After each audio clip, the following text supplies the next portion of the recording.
na, naririnig ako. So we're out for blood donation today. So sa may Philippine Blood Center kung saan tayo magdo-donate ng dugo. Time check, magsi 3 o'clock na. Sana makaabot pa tayo, sana hindi pa cut off. Okay, let's go! In this video, pag-uusapan natin ang tungkol sa blood donation at apheresis.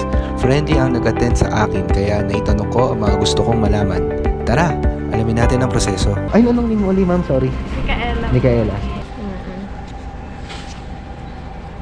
So, sir, meron ka ng platelet. Okay, sir ha. Himala lang po.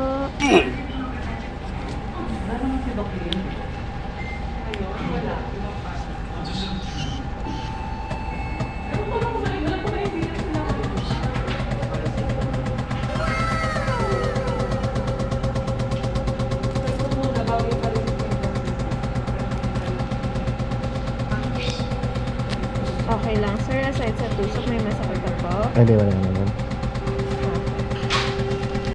Kaya yan din, babalik din yan sa akin. Yes, sir. Tapos dito mo mamaya makikita yung platelets mo. Pero as of now, wala pa. Pinaprocess niya pa sa loob. Ayun, mali question. Ang platelet, anong in liquid form ang platelet? Tama? Yes po, para rin siyang plasma. Kulay Bale, puti? Yellow. Ay, yellowish. Opo. Parang clear siya. Yes, at first, sir. Pero pag medyo Tipo na? nakakahati niya na yun, makikita niya na rin. Naninilaw. Di ba mayroong di ba blood donation, tapos apheresis? Ano ba bang process? Yun Yun, lang. bago na yun, sir, plasma. Anong covalent? Convalescent. Convalescent? Yes. Ayun yung sa mga from COVID survivors. Sa COVID na recovery. Bakit So, plasma naman. ba't kinukuha yung plasma ng mga Nila. COVID? Kasi, di ba, survivors? pag na-infect tayo, nagpo-produce yung katawan natin sir ng antibody. So, may tinatawag tayong ganun na antibody. So, yung mga recovered, nakapag-produce na sila. So, parang help nila sa mga nagsasuffer sa COVID, yung mga nasa ICU. Yun yung tinatransfuse sa kanila. Kasi yung antibody nandun sa plasma. Nasa plasma. Yes. So, yun yung kinokollect. Tapos, yun yung ita-transfuse sa COVID patients. Oh, basta recovered. Hindi Opo. pwede hindi pwedeng Infected. yung infected hindi pa pwede. Opo. Kasi hindi pa niya napapatay. Kasi possible na hindi pa fully develop yung mga antibodies niya. Oo, okay. Bali, itong Philippine Blood Center is COVID facility siya, hindi? Hindi, sir. Pero nag-a-accept lang kami ng donors. Donors Ng na. recovered. So, hindi siya dapat katakutan ng pwedeng mag-donate. Yes, sir. Aakyat yung platelet sa ganun mo. Ano pa lang, sir? Mamaya, mas makikita mo sila. Ilang cc yan? Bali, ang ikokolak natin sa inyo, 300. Maximum na po yun. 300 ml. Apo. Hindi siya yung 1,300. Hindi, sir. Ako. Masyado na siya. Dami yun. Bali, ang capacity nitong bag is 1,300. Pero yung sa maximum na pwede i-collect natin sa bahay. Per session, 600. Tapos, sa blood donation naman, anong benefits ng blood donation? Siyempre, yung the fact na may matutulungan tayong tao. Ganyan. Tapos, second, siyempre sa health. Kasi nag-regenerate again yung katawan natin ng new cells, new red cells, ganyan. Lalo na sa male, kasi sa female, may monthly period. So, parang monthly din naman napapalitan naman. Unlike sa male na walang way para So, magandang way yung pagdodonate. Kasi yun, nare-replenish yung blood. Totoo ba yun na kapag ka nag-donate ng dugo na babawasan yung pimples? Hindi ko yan, sir. Alam ko medically proven yan. Hindi kasi Pero may nilinis iba kasi yung dugo may, mo. Oo, may iba yun din yung pag may mga donors sa amin, sabihin, nagdo-donate daw sila kasi sabi ganun daw. Tapos may iba naman parang proven na nila na nag-donate ako, ma'am, kasi nung nag-donate ako parang nag-clear daw yung skin nila, ganyan. Tapos sabi ko talaga po. Hindi kasi parang dun din pupunta kapag ka nag-generate ka ng bagong dugo, edi malinis yun. Nakiklean. Nakiklean. Kung nag-deflate na siya, di ba? So, babalik na yung dugo? Yes, pero hindi niya uubusin lahat to. So, mga kunyari, half lang, gano'n. Okay. Pero, ayan. So, ngayon, medyo clear pa yung babalik dyan. Medyo magki-clear up yan, sir. Yan. Balik ko. Kasi, yung mga, ito pa yan, yung mga solutions na sinasabi ko sa inyo. Pero, ayan. Mamaya makikita nyo rin naman yung red sauce nyo na yung babalik. May tanong pala ako. Ayun. Ay, tawag dito. Sino-sino yung mga pwede mag-donate ng whole blood? At 18 to 65 years old. 18 to 65. Same as with apheresis. Pero sa apheresis, ang criteria lang din natin na kailangan pasok yung platelet, hemoglobin, gano'n, WBC. Sa whole blood naman, ang criteria din doon yung hemoglobin. Tapos the rest naman, same na interview, BP, ganyan. Kapag merong sa babae, menstruation, hindi pwede. Pwede naman, sir, as long as pasok yung hemoglobin niya. Yes, sir, may Okay. nagdo-donate sa amin like afe na ongoing yung menstruation niya. Ng ape. Dito, okay lang kasi nga binabalik yung red cell. Sa hemoglobin naman, sir, Sa whole blood. sa whole blood, Hindi sine-check yung hemoglobin. Ibig sabihin, Pero, hindi pala siya bawal, basta pasok lang yung hemoglobin. Okay, kasi parang sinasabi nila bawal daw. yes, pero minsan depende siya sa doctor on duty. Kasi syempre, may iba hindi naman inaalaw kasi mas lalong bababa yung dugo. Kulay daw. So, bala ito, 236 na siya, sir. Okay. So, Iba din, parang okay naman siya. Ganun, yung hindi ba siya parang turbid or ano? Konti, pero ano pa siya, pasok pa siya. Kapag nag-donate ako ng dugo, makakakuha ako ng dugo pag kailangan ko. Sa ganyang case, sir, bale, may ano tayo dyan, may policy kasi. Okay. May iba kasi yun, ganun. Sinasabi, nag-donate ako dyan, so pwede ba ako makakuha? Since ang donors dito is voluntarily, so ang policy is yung no patient directed. Meaning, No pag patient, nag-donate, sorry? no patient directed po. Okay. Meaning, yung blood na dinonate mo, hindi siya necessarily mapupunta dun sa patient na gusto mong pagbigyan. Okay, may ganun. Bale, kunyari, pag nangailangan kayo ng blood, dadaan tayo, sir, sa blood assistance unit kasi yung tawag namin doon. Sila yung nagbibigay ng dugo kung may available or wala. So, pag sinabi nilang may available, pwede naman mabigyan. Pero pag sinabi nilang wala, so yun, sir, wala talagang So, may bibigay. Hindi ko pwedeng sabihin na, hindi ako, kunyari ako, nag-donate ako, tapos sabihin Bigla natin mong next week, kinailangan. bigyan ko kinailangan. Hindi ko pwedeng sabihin na, bakit? Ba't wala kayong dugo para sa akin? Yes. Nag-donate ako ng isang araw. Yes, sir, ganun ganun. naman po. Pwedeng sa iba siya mapunta. Oo, pero kapag meron naman stock here, Yun, sir. Pwede. Pag may stock, pwede naman makakuha. so hindi pala kayo mag-same ng, si Red Cross kasi is NGO ba siya? Private. Private siya. So dito is under DOH. Bali si Red Cross hindi under ni DOH. Yun. NGO siya, no? Tama. NGO pero si Gordon ang parang chairman. Okay. Tapos, may bayad ba kapag kunyari may dugong may bibigay sa akin? May bayad ba kapag nangailangan ako? Bali ngayon, sir, kasi meron kaming mga hospitals na parang ang term is Memorandum of Agreement. So, Okay. parang in partnership, parang kumukuha sila ng blood sa amin.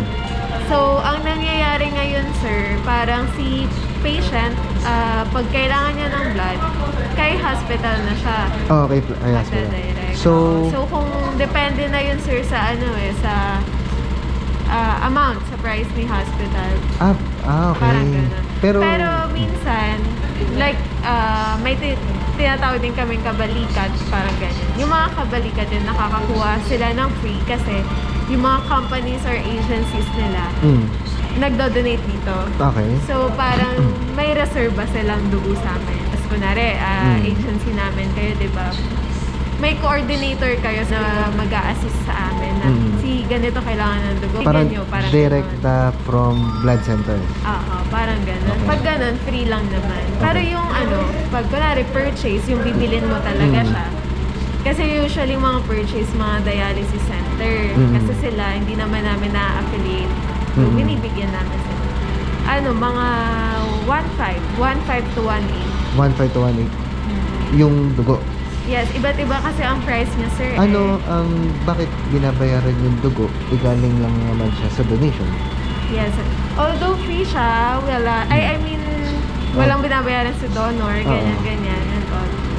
Yung price na yun, nanggagaling yun, sir, sa agents, sa mga pinang-test, Yun. sa mga gamit, sa machines, sa, syempre, energy, mga labor, ganun din. Kaya doon So, nanggagaling yung pricing ng dugo na Yes, binibenta. technically free siya. Wala siyang bayad talaga. Nagkakaroon lang siya dahil dun sa mga pinang-test. Okay. Yan, mga gamit. So yung yung itong ma-extract sa akin na platelet o kaya dugo kung whole blood, Itetest ko. itetest paanong screening ang ginagawa? Marami, sir. Marami ang test na ginagawa sa blood. May 5 parameters kasi tayo niyan, yung parang HIV, syphilis, Hepa B, Hepa C, malaria. So, yun. Blood typing pa, antibody screening. Yun, yung mga tinetest. So, medyo madami talaga po. So, Kaya nga yung iba, pag nakikita ko, pag nagbabrowse lang ako sa comment, di ba? Yung mga comment nila, hindi nga sila binabayaran, pero pag sila kumuha ng dugo, may bayad. So, yun. Okay naman kasi may iba nag-explain na dahil, yun nga. may sa mga treatment test. kasi. Tsaka yung storage nito. Yung storage ng whole blood, ilang days? 35 35 days 42. chilled. Apo, sa ref na. Refrigeration temp. So, mga nasa 7 to 10? 2 to 6. Ay, 2 to 6. Chilled. Ganun. Tapos itong platelet. Room temp lang, sir. Bale, yung ambient temp lang. Tapos yung isa, ano yun po? May frozen pa, sir. Plasma. Yun. Pino-frozen plasma. yun sa freezer na yun. Mga negative na po yan. Negative 80, negative 60. Ganun. Pero yung shelf life doon kapag ka frozen. 1 year. Okay. Eto, 5 days. Anything na nasa room temp, 5 5 days lang. Pag nasa ref, sir, yun yung 35 to 40. So, kung fast moving yung mga plasma tsaka whole blood, wala tayong stock na yun dito? O meron din? Sa plasma, sir, ang medyo madami. Yung whole blood, yung may times na ubus. Pero so far, nakakapag-conduct naman na, sir, ng mga donation sa labas. Pero syempre, maliliit na target kasi bawal pa rin ang sobrang laki. Tapos, paano yung proseso ng pagta-transfer from here to hospital? Sa hospital, bale, ayun po, kaya may reservation na, ready to pick up na. Si hospital na nagpipick up? Opo. Through ambulance? Yes, sir. Opo. So, ibig sabihin kapag may mga ambulance dyan sa kalye, hindi lang ibig sabihin nun merong pasyente. Pasyente. Yes, Hindi lang sir. pasyente, parang Na-witness ko yun kasi nga minsan, yung mga kumukuha ng blood is naka-ambulance. Then, pag lalabas sila, talaga nagwawangwang na. oo. Pero syempre, iniisip ko, emergency pa rin kasi blood pa rin ang laman nun eh. Okay Although naman. walang tao, yung tao na nasa hospital, yung Oo. nangangailangan. Parang Oo. ganun. Parang hindi naman siya parang laging may pasyente sa Oo. ambulance. Dito ko lang din yun na Experience.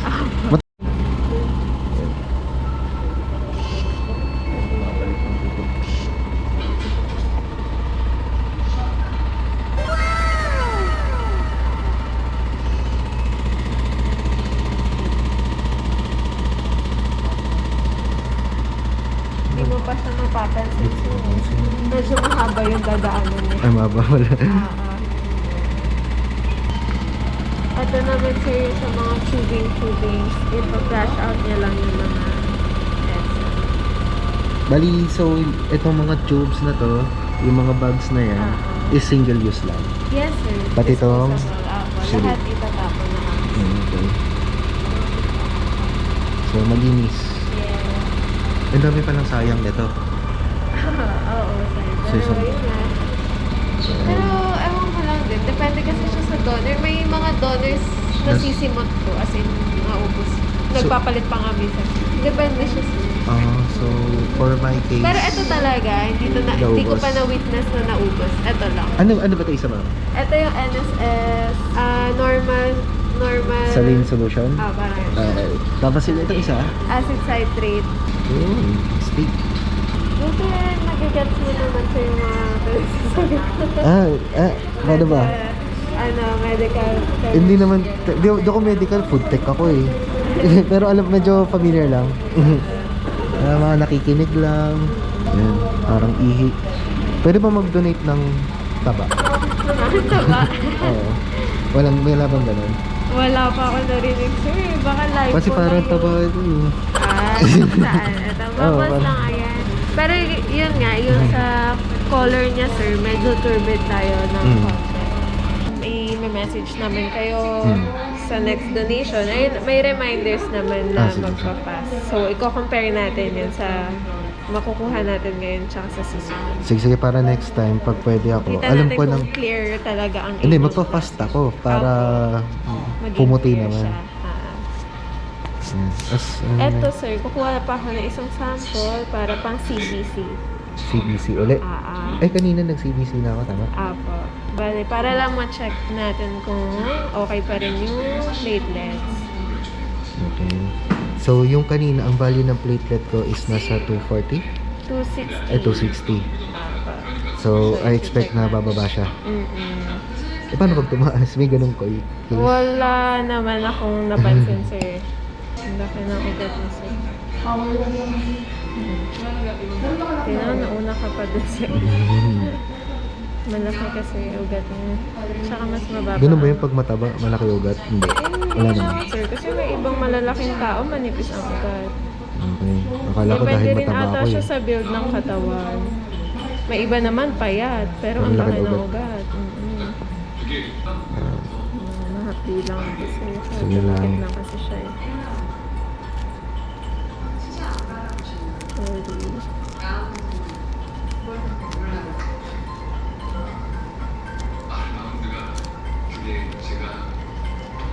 Ngayon malalim sir, hawan. Okay. Ayun. So, nakapag-donate na tayo ng platelet dito sa Philippine Blood Center. Sana marami tayong natutunan sa video na ito. I encourage everyone na who is capable na mag-donate ng dugo o kaya ng platelet because donating blood really saves lives. Yan, makikita nyo dyan yung sketch o yung mapa kung nasan yung Philippine Blood Center. You can reach them through their FB page na nandito sa description box. Yung link ng FB page nila, nilagay ko na dyan para sa inyong mga questions regarding sa donation ng dugo. And then, pwede rin kayo magpa-schedule kasi meron din silang shuttle service na magsusundo sa inyo at maghahatid sa inyo before and after ng donation. So, please react on this video by clicking the like button. And then, kung meron kayong comments, reactions, and then suggestions, and then recommendations, is ilagay nyo lang dyan sa comment box para ma-improve pa natin ang susunod na videos. And then, kung bago ka sa channel ko, please do subscribe sa ating maliit na channel. Huwag niyong kalimutan mag-subscribe. So, once again, this is Motor Paul leaving a message na chill rides, good vibes, ride safe, and see you around! It's your smile, your facial lips that I miss. The sleepy eyes, the sanity of mercy. I will give you all the ways that it's you who fills the emptiness in me.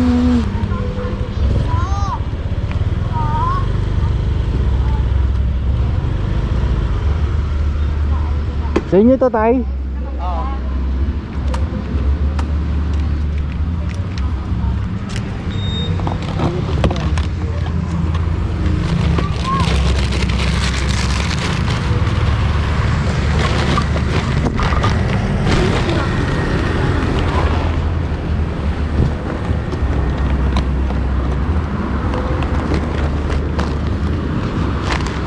Ano nyo? Salamat eh. May mabigat to. May bigas, may noodles. Ay, salamat may po. dalata. Wala na po kasi kami bigat bukas. Paano nyo lulutuin yan? May kalan po kami. Ah, may kalan kayo? Ako na, ayan na. Kahoy po. Dito ko na lang. Yan. Hello, baby. Po. Ilang kayo? 4 po. 4 na bata? 3 bata po. Ito pamangkin ko. Ah, tapos Nasa asawa ko. Ay, asawa mo yung nakapula. Sige, saan pa kayo pupunta niyan? Doon po sa tulugan po. Ah, doon kayo nagpapahinga. Sa may likod po ng LTO. Ah, okay, sige. Ingat kayo ah. Salamat